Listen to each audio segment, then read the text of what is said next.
Assalamualaikum warahmatullahi wabarakatuh. Perkenalkan, nama saya Realti Fadla Wongkar dari kelas 11 IPS 2. Proses perjalanan tasawuf Imam Al-Ghazali.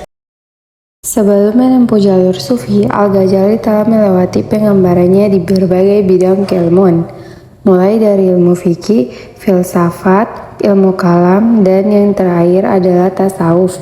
Bagi Al-Ghazali, para sufilah yang menempuh jalur yang benar karena mereka memadukan antara ilmu dan amal, memiliki ketulusan tujuan, dan betul-betul mengalami ketentraman dan kepuasan karena mendapat pencerahan dari Allah Subhanahu wa Ta'ala.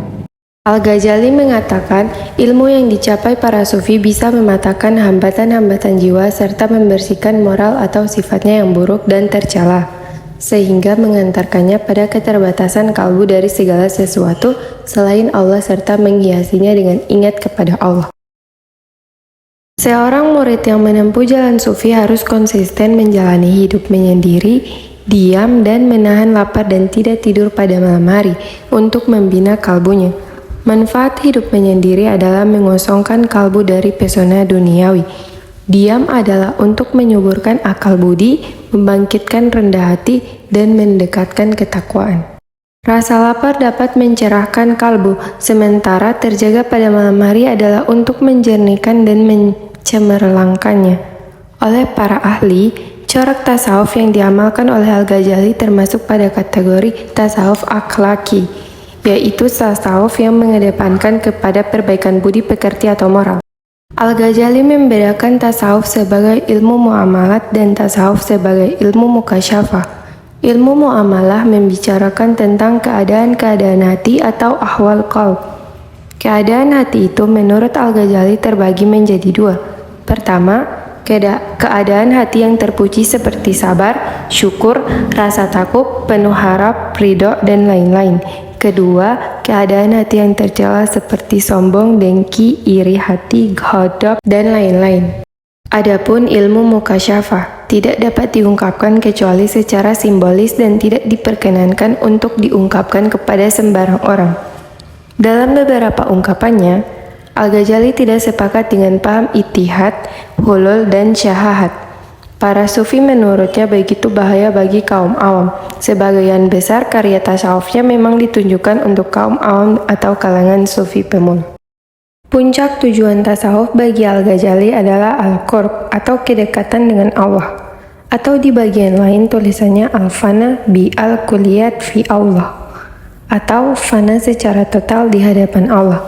Dalam hal ini, ia menjelaskan suatu tingkatan tauhid tertinggi, bahwa dia tidak melihat dalam yang wujud kecuali yang esa, yaitu syuhud atau kesaksian batin. Orang-orang sidik, para sufi menamakannya dengan fana dalam tauhid karena dia tidak melihat kecuali yang esa. Dia juga tidak melihat dirinya. Apabila dia tidak melihat dirinya karena tenggelam dalam pandangan tauhid, maka dia fana dari dirinya sendiri dalam pandangan tauhidnya, dengan pengertian bahwa dia fana dari melihat dirinya dan segala makhluk. Perjalanan menuju puncak itu dinamakan suluk. Salik atau orang yang menempuh suluk akan sukses bila sempurna substansi hatinya dan mempunyai iradah atau kemauan atau ketetapan hati.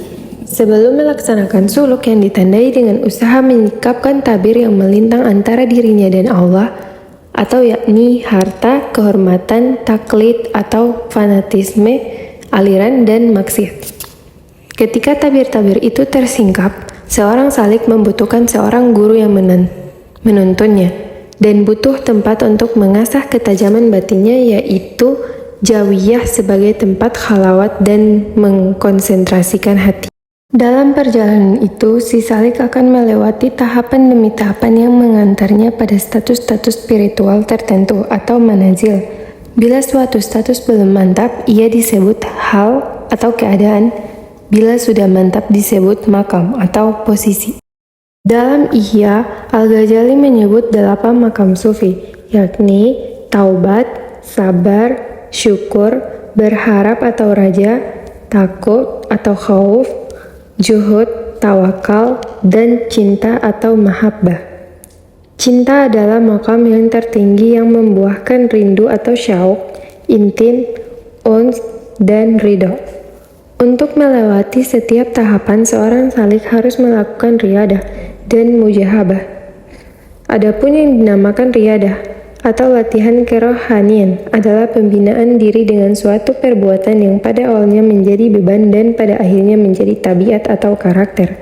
Adapun mujahadah adalah perjuangan melawan tarikan hawa nafsu.